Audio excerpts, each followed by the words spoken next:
दोस्तों नमस्ते। ये है महाराष्ट्र के रिक्शा और कैब चालक भाइयों का बिजनेस खत्म करने का फरमान। ये जो परिपत्रक निकाला है ट्रांसपोर्ट कमिश्नर ऑफिस से, इससे अगले 4 से 5 महीने में रिक्शा चालक भाइयों का 70% बिजनेस खत्म हो जाएगा और कैब चालक भाइयों का 40% बिजनेस खत्म हो जाएगा। ये परिपत्रक है कि बाइक टैक्सी के लिए ओला, उबेर और रैपिडो कंपनियों को 1 महीने का प्रोविजनल लाइसेंस ट्रांसपोर्ट मिनिस्ट्री ने दिया है। ये वही कंपनियां हैं जिनके खिलाफ कुछ दिन पहले एफआईआर इन ऑफिसर्स ने रजिस्टर किया था और उसी डिपार्टमेंट ने जिनके खिलाफ एफआईआर करके 1 महीना भी नहीं हुआ, ऐसे बोलते कि अब तक मेहंदी भी नहीं उनकी निकली होगी, तो उनको अभी प्रोविजनल लाइसेंस दे दिया। जिन कंपनियों को बैन करना चाहिए था उन कंपनियों को प्रोविजनल लाइसेंस इन अधिकारियों ने दिया है। प्रोविजनल लाइसेंस क्या है आप बोलते होगे? प्रोविजनल लाइसेंस एक तरह का ऐसा लाइसेंस है कि बिना कुछ नियम फॉलो किए हुए आप काम कर सकते हो। पिछले 10 साल से ओला और उबेर, ये 2 कंपनियां हमारे राज्य में प्रोविजनल लाइसेंस के बलबूते ही, जो 1 महीने के लिए दिया था, उसके बलबूते ही काम कर रही है और आप लोगों को लूट रही थी। 2 महीने पहले आपको ये बात की भनक भी नहीं थी कि जो आपके रेट्स है वो आपके हक के रेट्स है और ये कंपनियों को आपको देने पड़ेंगे।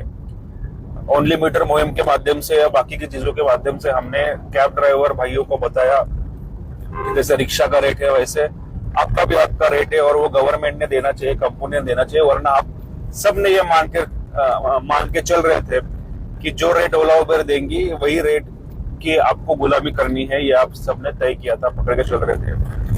आज उसी मीटिंग को हम लोग जा रहे हैं कि ये तो फिक्स हो गया कि रेट गवर्नमेंट तय करेंगी। ओला उबेर कंपनी आपका भविष्य, आपकी कितनी आमदनी है ये तय नहीं कर सकती, ये गवर्नमेंट तय करेगा और ओला उबेर को फॉलो करना पड़ेगा। तो ये संगठन के माध्यम से, एकता से माध्यम से हम लोग करने की कोशिश कर रहे हैं। अगर आप लोग एक नहीं हो गए और ये बाइक टैक्सी अगर इस महीने में ही बंद नहीं होगी तो उसको इस परिपत्रक में ही लिखा है 1 महीने के बाद उसको परमानेंट लाइसेंस मिल जाएगा। बिना किसी लाइसेंस के भी रैपिडो और उबेर अभी बाइक टैक्सी चला रहे थे। ये बाइक टैक्सी का लाइसेंस मिल गया तो पूरी बाइक टैक्सी चलाएंगे, पूरे महाराष्ट्र में चलाएंगे। फिलहाल ये मुंबई में दिया है।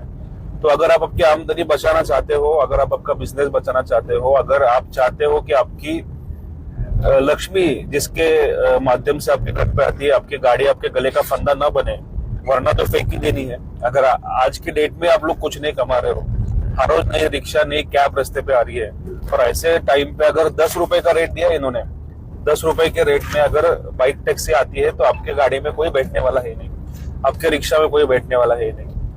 मेरा काम है अगवा करना, आपको इन्फॉर्म करना। जैसे मैंने आपको इन्फॉर्म किया कि मीटर से पैसा लेना आपका हक है और उसके बाद आज गवर्नमेंट ने जाके माना है और आज वो मीटिंग हो रही है। तो वैसे आपको बताना ये मेरा काम है कि बाइक टैक्स से अगर अभी 1-2 महीने में उसका आपको कुछ फर्क विशेष दिखेगा नहीं, क्योंकि वो चाहते कि पहले परमानेंट लाइसेंस मिल जाए। लेकिन 3-4 महीने के बाद आप लोगों का अभी जो आप कमा रहे हो उसमें का 70% बिजनेस तो रिक्शा वालों का गया और कैब वालों का 40% गया। कैब वाले ऑलरेडी देख रहे, छोटे भाड़े जो उनको मिलते थे वो अभी ऑलरेडी मुंबई में उबेर और रैपिडो उठा के लेके जा रहा है। 150 के भाड़े अभी 70-80 को उनको मिलते हैं, क्योंकि वही रैपिडो का और उबेर का बाइक टैक्सी का रेट है।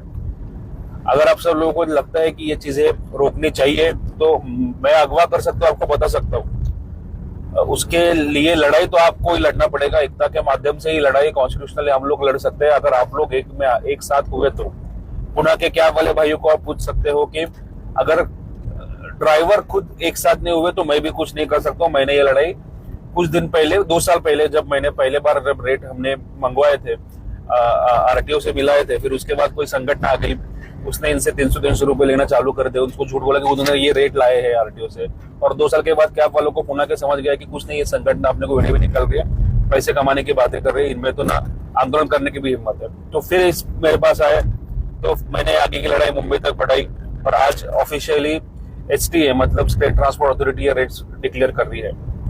वैसे ही मैं आप सबको एक बार बोल दे रहा हूँ कि अगर 18 सितंबर को बड़ी तादाद में आप लोग आजाद मैदान पे नहीं आते हो और आपको अगर नहीं लगता है तो कि मैं ये आंदोलन की लड़ाई आगे लेके जाऊं, बाइक टैक्सी बंद करूं, जो रेट्स आपको कैब के लिए हम लोग जो मांग रहे हैं 20, 24, 28 और रिक्शा के लिए जो ऑलरेडी गवर्नमेंट ने रेट दिए वही रेट आपको ओला उबर पे मिले, ये अगर आप चाहते हो तो आपको आके वो डिसीजन देना पड़ेगा। मैं उन बेशरम नेताओं में से नहीं हूँ कि बिना किसी ने बोले भी खुद ही बोलना है कि मैं नेता हूँ और खुद ही हर एक मीटिंग में जाके चमचीगिरी करना है, वो मुझे नहीं जमता है। अगर आपकी इच्छा हो सबकी, आपकी मतलब आप में से कुछ लोगों की नहीं, अगर पूरे राज्य के रिक्शा और कैब चालक भाइयों को ये लगता है कि ये लड़ाई आगे लड़नी चाहिए और उसका नेतृत्व मैं करूं, तो ये आपका डिसीजन है, आपको आना पड़ेगा और आपको बोलना पड़ेगा, फिर आप लोग तय करेंगे कि कैसे इसको आगे लेके जाए। तो आज क्या होता है 16 सितंबर की मीटिंग को, तो मीटिंग के बाद में मैं आपको बताऊंगा ही।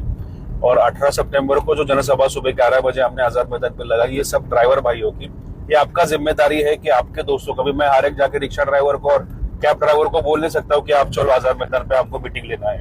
ये अभी आपकी जिम्मेदारी, जिसने भी ये वीडियो देख रहे हैं वो आप शेयर करें और हर एक जो आपका ड्राइवर भाई आपको स्टैंड पे, एयरपोर्ट पे, रास्ते पे मिलता है उसको बोले कि 18 सितंबर को तुम्हारा भविष्य है, तुम क्या कमाओगे, तुम क्या घर पे लेके जाओगे, तुम क्या बच्चों को दोगे, तुम क्या स्कूल की फीस भरोगे, इसका भविष्य 18 तारीख को तय होगा कि हम लोग आगे लड़ने वाले हैं या नहीं, साथ में किस तरह से लड़ने वाले हैं, अगर लड़ने वाले हैं तो, या नहीं लड़ने वाले हैं, जो भी है वो 18 सितंबर को सुबह 11 बजे हमको आजाद मैदान पर तय करना है। नागपुर के भाई ऑनलाइन भी ज्वाइन कर सकते हो, मुंबई के और पुणे के भाई वहां पे आके ये डिसीजन में शरीक हो सकते हैं। 18 सितंबर को आजाद मैदान पे 11 बजे मैं आपकी राह देख रहा हूँ। और आज 16 सितंबर का मीटिंग होने के बाद अभी हम लोग ऑन द वे है, हम जा ही रहे हैं मुंबई को ट्रांसपोर्ट कमिश्नर साहब की मीटिंग में, तो वो आपको मैं बोलता हूँ मीटिंग के बाद कि क्या हुआ और कब तक ये रेट्स अपने ऐप पे दिखेंगे जो हम मांग रहे हैं 20, 24, 28, कम से कम मिनिमम, इससे कम नहीं होना चाहिए। रेट तो ज्यादा ही चाहिए, छोटे गाड़ियों के लिए 25, 26,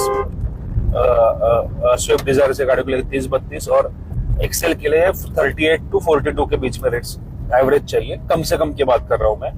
यह हमारी मांग है और आज क्या होता है मैं आपको बताता हूँ। धन्यवाद, जय हिंद, जय महाराष्ट्र।